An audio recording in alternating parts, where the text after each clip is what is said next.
জানিয়ে দেব হাতে থাকা সর্বশেষ আপডেট, আন্তর্জাতিক সংবাদগুলো শিরোনাম, এরপর বিস্তারিত।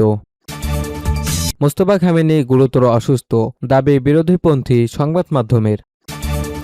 আরও জানিয়ে দেব ইরান সমর্থিত গোষ্ঠীগুলোর সমন্বিত হামলার আশঙ্কায় সৌদি আরব। আরও জানিয়ে দেব ন্যাটোর আদলে সামরিক জোট গঠন করছে সৌদি, পাকিস্তান, তুরস্ক, আজ চুক্তি সই। সর্বশেষ জানিয়ে দেব হরমুজে দ্বিতীয় কোনো করিডর মানবে না ইরান।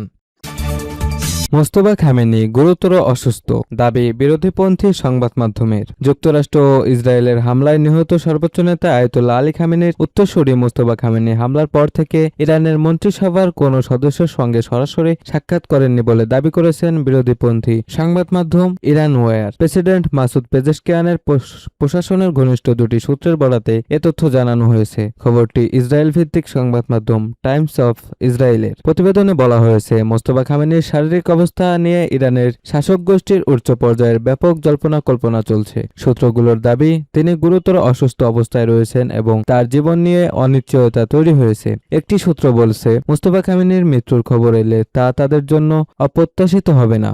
আলী খামেনির মৃত্যুর পর সর্বোচ্চ নেতার দায়িত্ব গ্রহণ করলেও মোস্তফা খামেনি এখন পর্যন্ত জনসম্মুখে উপস্থিত হননি। রাষ্ট্রীয় গণমাধ্যমে তার কোনো অডিও বা ভিডিও বক্তব্য প্রচার করা হয়নি, তবে তার নামে লিখিত বিবৃতিতে প্রকাশ করা হয়েছে। ইরান ওয়ারের প্রতিবেদনে আরও দাবি করা হয়েছে, যে হামলায় আলী খামেনি নিহত হন সেই হামলায় মোস্তফা খামেনিও আহত হন। আহত হওয়ার ফলে তার শরীরে স্থায়ী বিকৃতি দেখা দিতে পারে বলেও প্রতিবেদনে উল্লেখ করা হয়েছে। নিরাপত্তাজনিত কারণে তিনি আত্মগোপনে রয়েছেন এবং সম্ভাব্য হামলার ঝুঁকি এড়াতে বিভিন্ন মধ্যস্থতাকারীর মাধ্যমে দেশটির শীর্ষ কর্মকর্তাদের সঙ্গে যোগাযোগ বজায় রাখছেন বলে দাবি করা হয়েছে। অন্যদিকে প্রেসিডেন্ট মাসুদ পেজেশকিয়ান বুধবার রাষ্ট্রীয় টেলিভিশনে প্রচারিত এক সাক্ষাৎকারে বলেন, বর্তমান পরিস্থিতিতে মোস্তফা খামেনির সঙ্গে যোগাযোগ করা অন্তত কঠিন, তবে তার শারীরিক অবস্থা সম্পর্কে প্রেসিডেন্ট বিস্তারিত কিছু জানাননি।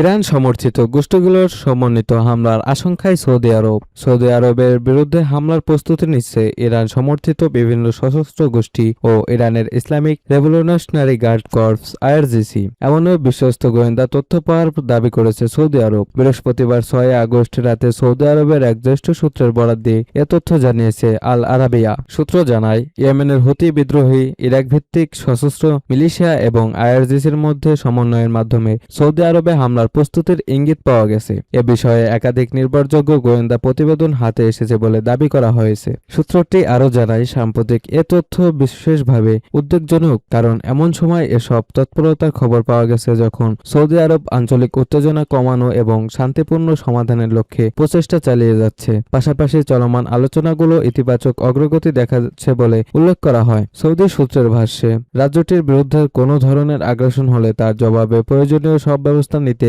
সৌদি আরব দ্বিধা করবে না। এর কিছুক্ষণ আগে ইরাকের কয়েকটি সূত্র জানায়, তাদের কাছে এমন তথ্য রয়েছে যে কিছু সশস্ত্র গোষ্ঠী আগামী 48 ঘন্টার মধ্যে ড্রোন ব্যবহার করে প্রতিবেশী দেশগুলোর উপর হামলা চালানোর পরিকল্পনা করছে। সৌদি সূত্রের দাবি, সম্ভাব্য এসব হামলার লক্ষ্যবস্তু হতে পারে বেসামরিক ও জ্বালানি স্থাপনা, গুরুত্বপূর্ণ অবকাঠামো, বিমানবন্দর এবং সমুদ্র বন্দর। সংগৃহীত গোয়েন্দা তথ্যের মধ্যে ক্ষেপণাস্ত্র ও ড্রোন বিভিন্ন স্থানে সরিয়ে নেওয়ার তথ্যও রয়েছে, যা সমন্বিত ও একযোগে হামলার প্রস্তুতির ইঙ্গিত দিতে পারে বলে উল্লেখ করা হয়েছে। যুক্তরাষ্ট্র ও সৌদি আরবের সহযোগিতার প্রসঙ্গে ওই সূত্র জানায়, দুই দেশের মধ্যে সব পর্যায়ে সমন্বয় অন্তত শক্তিশালী রয়েছে। বিশেষ করে উভয় দেশের সামরিক বাহিনীর মধ্যে ঘনিষ্ঠ যোগাযোগ ও সহযোগিতা অব্যাহত আছে।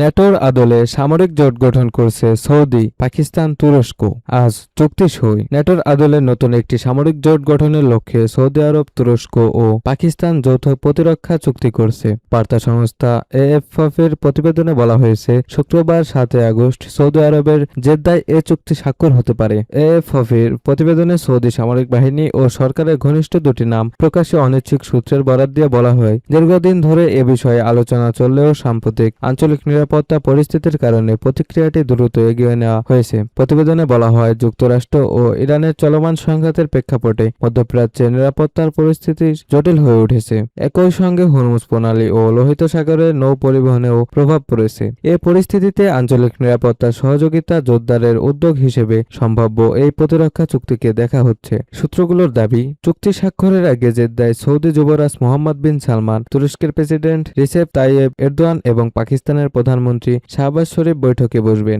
পাকিস্তানের প্রধানমন্ত্রী শাহবাজ শরীফ ও দেশটির সেনাপ্রধান জেনারেল আসিফ মুনির ইতোমধ্যে সৌদি আরবে পৌঁছেছেন বলে পাকিস্তানের পররাষ্ট্র মন্ত্রণালয় জানিয়েছে। তাদের সফর 6 আগস্ট শুরু হয়ে 8 আগস্ট পর্যন্ত চলবে। অন্যদিকে তুরস্কের প্রেসিডেন্ট রিসেপ তাইয়েব এরদোগান শুক্রবার সৌদি আরবে পৌঁছানোর কথা রয়েছে বলে তুর্কি প্রেসিডেন্সির দফতর জানিয়েছে। পাকিস্তানের পররাষ্ট্র মন্ত্রণালয়ের মুখপাত্র তাহির আনরাবি বলেন, উপসাগরীয় অঞ্চলের বর্তমান পরিস্থিতির মধ্যেই এ সফর অনুষ্ঠিত হচ্ছে। তার ভাষ্য, এই সফরের গুরুত্ব শুধু তাৎক্ষণিক সংকট মোকাবেলায় নয়, বরং এর দীর্ঘমেয়াদী কৌশলগত তাৎপর্য রয়েছে। গত কয়েক মাস ধরেই সৌদি আরব, তুরস্ক ও পাকিস্তানের মধ্যে সম্ভাব্য কৌশলগত জোট গঠনের বিষয়ে বিভিন্ন মহলে আলোচনা চলছিল। এদিকে পাকিস্তান, যুক্তরাষ্ট্র ও ইরান উত্তেজনা নিরসনে কূটনৈতিক উদ্যোগ চালিয়ে যাচ্ছে বলে দেশটির পক্ষ থেকে দাবি করা হয়েছে। অন্যদিকে তুরস্ক গাজা পরিস্থিতি নিয়ে কূটনৈতিক তৎপরতা অব্যাহত রেখেছে। উল্লেখ্য, 2025 সালে সৌদি আরব ও পাকিস্তান পৃথক একটি দ্বিপক্ষীয় প্রতিরক্ষা সহযোগিতা চুক্তি ঘোষণা করেছিল। সম্ভাব্য নতুন উদ্যোগটি বাস্তবায়িত হলে তা আঞ্চলিক নিরাপত্তা ব্যবস্থায় নতুন মাত্রা যোগ করতে পারে বলে বিশ্লেষকদের ধারণা। তবে সম্ভাব্য নতুন সামরিক জোটের বিষয়ে সংশ্লিষ্ট 3 দেশের পক্ষ থেকে আনুষ্ঠানিক যৌথ ঘোষণা তখনও প্রকাশ করা হয়নি। হরমুজে দ্বিতীয় কোনো করিডর মানবে না ইরান।